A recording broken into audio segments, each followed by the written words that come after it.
Hello everyone, welcome back.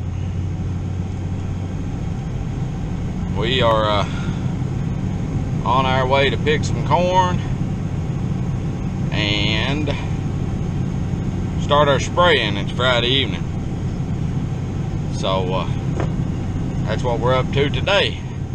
But this video is about the corn saga. If you've seen the earlier video talking about it, well, as far as I know, it has, we've reached the end of it. So, what happened? I had a group order 100 bushel of corn through a third party, and I went to pick the corn. Discovered there was very little worm damage in it, very little, and so I notified the third party, which then notified the end buyer there's worm damage, and they said as long as it's under 10% it would be okay. Alright, so we inspected it thoroughly, come up with about 4% worm issues in the corn, so we sent it on. Now at this time, corn was very high, the highest it's been in a long time, and the buyers paid a good price for it. They paid terminal price. Anybody familiar with produce knows that there's terminals, regional terminals, that whatever that price is kind of the basis for all other buyers. But anyhow, so we picked and packaged them 100 bushel of corn and sent it to them,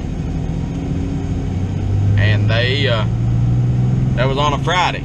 Sent it to one of their facilities. It was received, inspected, and their employees signed the invoice. So that was on Friday. I get word back from the third party that delivered it. I didn't deliver it, third party delivered it, and said, you know, everything went good with your corn. We sent them some cabbage too, and on the same order, same load. So it goes by, 6 days go by. After the 6th day, the buyer notifies third party that they're rejecting the corn for worm damage. Well, the third party notified me. Keep in mind, the third party had inspected it as well, so we'll just leave that there. And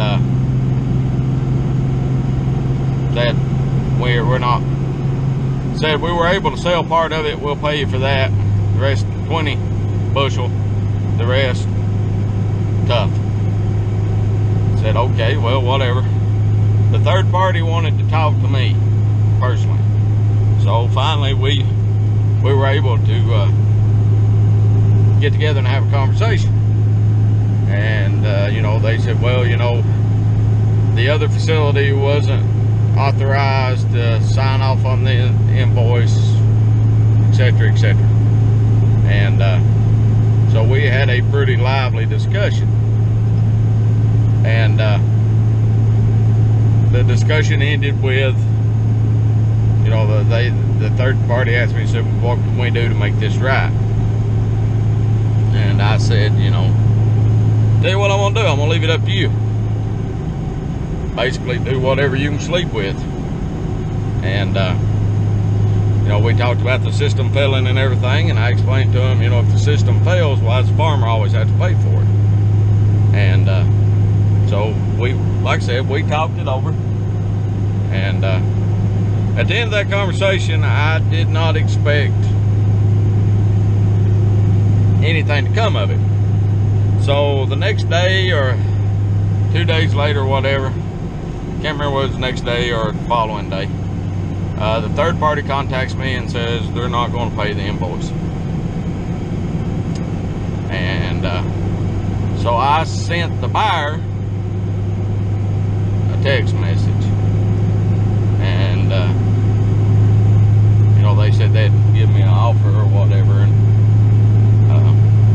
said I received the offer, and that's all I said. Well, the third party contacted me or texted me back and said, we're working on it, be patient. Okay. So the day after that, I get a call from the third party that said the buyer was going to pay the invoice. So unfortunately, you know, I was gonna call them out if they didn't pay for it, and I've got to give them props for doing what was right. They stepped up. They advertised themselves as supporting small family farms, and this time they did.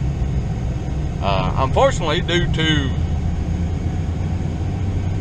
confidentiality issues, I can't tell you who it is, because I went through a third party, and the third party requires that for marketing reasons they remain confidential, and I understand that, but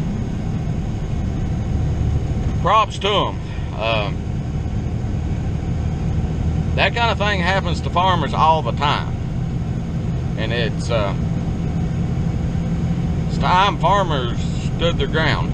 I will say I have to give them credit because I didn't expect them to do it, and I'm gonna call out one individual which probably took the brunt from the buyers, that company, for making this happen, but they made it happen anyhow. And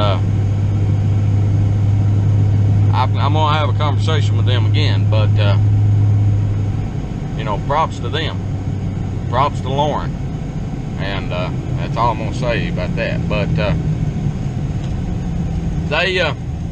they did what was right. But this kind of thing happens, and a lot of times if the system fails, something in the logistics chain goes wrong, farmer winds up footing the bill for it, and that is, in my opinion, a contributing factor to losing farmers at a ridiculous rate. But they made it right, and glad they did. And you know, hopefully that's a trend in this industry. But so as the end consumer, be aware that a lot of times, you know, it ain't the buyer, it ain't the retailer, it's the farmer that winds up picking up the bill for a lot of this stuff. And there were a couple of issues there that we had points of contention on. One, you know, they had received it in our eyes, and in theirs they hadn't. They did claim that the corn was wormier, and what we found was nowhere near what they were claiming. But you know, it's possible. Anything's possible. So I made this video because if I was willing to throw them under the bus, I'm willing to give them props when they do it right. So that's the way it goes. If you like what we're doing, please subscribe. If you have subscribed, hit that little notification bell. See a video you like, want to comment on, have a question about, please do so. And until next time, we'll talk to you later.